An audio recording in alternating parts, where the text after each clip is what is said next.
Force news में आपका फिर से स्वागत है। जैसा मैंने आपसे वादा किया था कि आपके पास में फूड बिजनेस आपके 500% का प्रॉफिट है, वो निश्चित रूप से छोटे स्तर पे भी जितना प्रॉफिट देता है बड़े स्तर पर भी उतना प्रॉफिट देता है।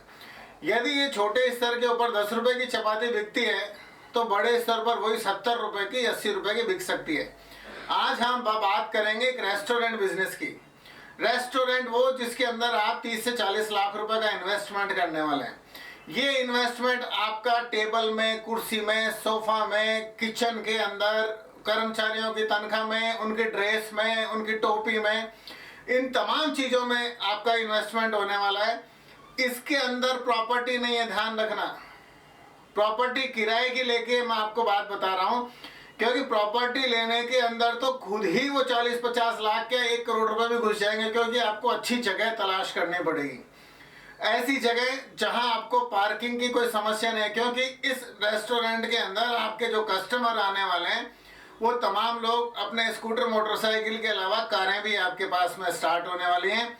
और कार में बैठ के जब तक 4-5 लोग नहीं आएंगे तब तक आपका इस 40 लाख रुपए का इन्वेस्टमेंट का निदान नहीं निकलेगा, आपको ब्याज नहीं निकलेगा, आपके रेट ऑफ इंटरेस्ट नहीं निकलेगी। तो आपको इसके अंदर जो बेसिक चीज है, अगर आप इस चीज में सोच रहे हैं तो फोर्स न्यूज का चैनल पूरा देखना। छोटी छोटी बारीकियां भी आएगी और बहुत चंद मिनट का ये एपिसोड है। जब आपने रेस्टोरेंट का बिजनेस सोच लिया तो आप पार्किंग वाली एक अच्छी खासी जगह, जहां कम से कम 1000 स्क्वायर फीट से 2000 स्क्वायर फीट की आपको जगह मिल रही हो, वो आप ले सकते हैं। वहाँ बहुत अच्छा फर्नीचर, आर्किटेक्ट से अच्छी सीनरी, सेल्फी पॉइंट और एक अच्छा सा किचन जिसके अंदर पूरी की पूरी चिमनी और सारी चीज़ें हो। क्योंकि कस्टमर जब भी आपको 10 रुपए की रोटी की जगह 80 रुपए देने के लिए आ गया, जो 50 रुपए में उसका पेट भर सकता है, आप उसे 500 रुपए, 400 रुपए चार्ज करने वाले हैं, 10 गुना ज़्यादा। ऐसे में वो हेल्थ कॉन्शियस है, हाइजीनिक कॉन्शियस है, उसको हाइजीन चाहिए। अगर आप उंगलियों के अंदर किसी भी वेटर के ग्लव्स नहीं हुए तो वो आपको समझ में नहीं आएगा, शायद पसंद भी नहीं करेगा। दूसरी तरफ वो किचन की तरफ देखेगा, किचन में यदि कहीं गंदगी है, किचन के अंदर जो लोग काम कर रहे हैं वो साफ सुथरे नहीं है, तो आपको अपने इन्वेस्टमेंट के अंदर किचन के लोगों के लिए ड्रेस, वेटरों के लिए ड्रेस, और वो फिर उनकी परड़ी धुलाई। क्योंकि ये कई बार ऐसा देखा गया है कि इन्वेस्टमेंट के समय तो बहुत कुछ ताम झाम लगा देते हैं, कैप भी पहनाते हैं, टी शर्ट भी पहनाते हैं, पैंट भी है, ड्रेस भी है, लेकिन धुलाई करने में कंजूसी करते हैं। मतलब 1000 रुपए की ड्रेस सिलवा सकते हैं, 30 रुपए की धुलाई का खर्चा नहीं कर सकते। और धीरे धीरे वो अच्छी खासी जो रेस्टोरेंट बनी थी वो अपना सारा इन्वेस्टमेंट डुबो के और फिर वापस बैठ जाते हैं। इस रेस्टोरेंट बिजनेस का डूबने का दूसरा और कारण होता है, वो होता है स्टाफ का आना जाना। कई बार क्या होता है, सारे ये बिजनेसमैन अच्छे आदमी को रोके रखने के चक्कर में उसकी लापरवाहियां बर्दाश्त करना चालू कर देते हैं। ध्यान रखिए, व्यापार आपका है, आपके कर्मचारी का व्यापार नहीं है। आपने अगर उसको झेलना चालू कर दिया तो निश्चित रूप से वो एंड टाइम पर भी जा सकता है।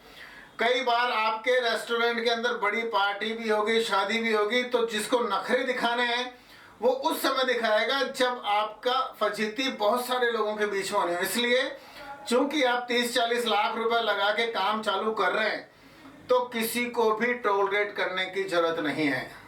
100% इसमें बढ़िया बुद्धि लगाएं और आपको केवल समय से तनख्वाह दे और समय से काम ले। लोगों के बैठने का, उठने का, मतलब सुबह उठ के और ठिए पे आने का, किचन में आने का समय और रात को जाने का समय सब कुछ फिक्स होना चाहिए। सबके ऊपर मेनू, खाने के अंदर स्टाफ को क्या देंगे, ये सब कुछ तय होना चाहिए। अन्यथा पता चलेगा कि आपके किचन में से कितना सामान कम हो रहा है, कितना ज़्यादा जा रहा है, कौन खा रहा है, कस्टमर के पास में जा रहा है, बढ़ रहा है, क्या हो क्या रहा है। बिजनेस को सक्सेस करने के लिए फिर उसके बाद में आपके सामने आता है विज्ञापन। आप विज्ञापन YouTube पर भी दे सकते हैं, गूगल पर भी दे सकते हैं। आपके विज्ञापन स्थानीय स्तर के भी होने चाहिए। मतलब कुछ आपके, जहां आपने रेस्टोरेंट खुला है वहां आसपास के 2, 2.5, 3 किलोमीटर के अंदर छोटे छोटे कंपटीशन, अखबार के पंपलेट या अखबार के अंदर ऐड या उसके व्यूज बढ़ा के आप बता सकते हैं। फोर्स न्यूज भी इसमें आपकी मदद कर सकता है आपके रेस्टोरेंट के बिजनेस को स्टैब्लिश करने में, आपके कस्टमरों के प्रीव्यू देने में कि वो किस तरह से क्या सोचते हैं। आप ये चीज ध्यान रखना। अब आपके रेस्टोरेंट को जब आपने विज्ञापन कर दिया, जब कस्टमर ने सोचना चालू कर दिया, अब आपको एक दिन, महीने में एक दिन ग्रैंड पार्टी करनी है और उसके अंदर 50%, 60%, 70% जो चाहे ऑफ दे। अखबारों के अंदर डिस्काउंट कूपन चला दे। मुझे आपका 30 लाख 40 लाख का रेस्टोरेंट चलाना है। ध्यान रखना, आपने इतने लाखों रुपए इन्वेस्ट किए हैं डिस्काउंट के नाम पे। अगर एक दिन में आपने 20,000 भी खर्च कर दिए तो कोई प्रॉब्लम नहीं है, आपका बिजनेस दौड़ने लगेगा। बस आप ध्यान रखें क्वालिटी पे। जो क्वालिटी आप फूड बिजनेस के अंदर दे रहे हैं उसको मेंटेन रखें। कोई भी कुक कितना भी एक्सपर्ट हो, लेकिन आप जो दुकान के मालिक हैं जिसने इन्वेस्टमेंट किया है, वो किचन के अंदर दिन में 10 बार जरूर जाएं। जब तक आप टेबल पे बैठते हैं किचन में और जाएं, और कई बार खुद भी प्रैक्टिस करें कि एक आध को डिश आप बना के देख सकें।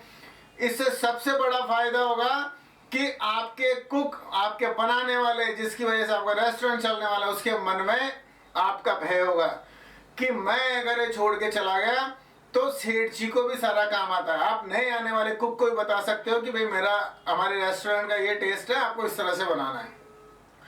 जब किचन के अंदर आपकी दखल है, कस्टमर से सीधा वार्तालाप है, डिस्काउंट्स के नाम के ऊपर आप सैकड़ों लोगों को अपने रेस्टोरेंट में ला सकते हैं, तो अब आपको करोड़पति होने से कोई नहीं रोक सकता। सीरियसली, गंभीरता से, अगर आपने 40 लाख रुपए का इन्वेस्टमेंट किया है और हर जगह सचक हैं, तो मुश्किल से 2 साल के अंदर आपकी पूंजी फ्री होने के बाद आपका 1 करोड़ रुपए के लगभग की इनकम भी स्टार्ट हो जाएगी। ये मेरा दावा है। बस साफ सफाई का ध्यान रखें, किचन का ध्यान रखें, एसी का ध्यान रखें, फर्नीचर का ध्यान रखें, स्टाफ को मेंटेन करें, स्टाफ का आना जाना रोकें, स्टाफ के साथ सटीक और स्पष्ट व्यवहार रखें, कहीं कोई समस्या नहीं आएगी। जय हिंद, वंदे मातरम।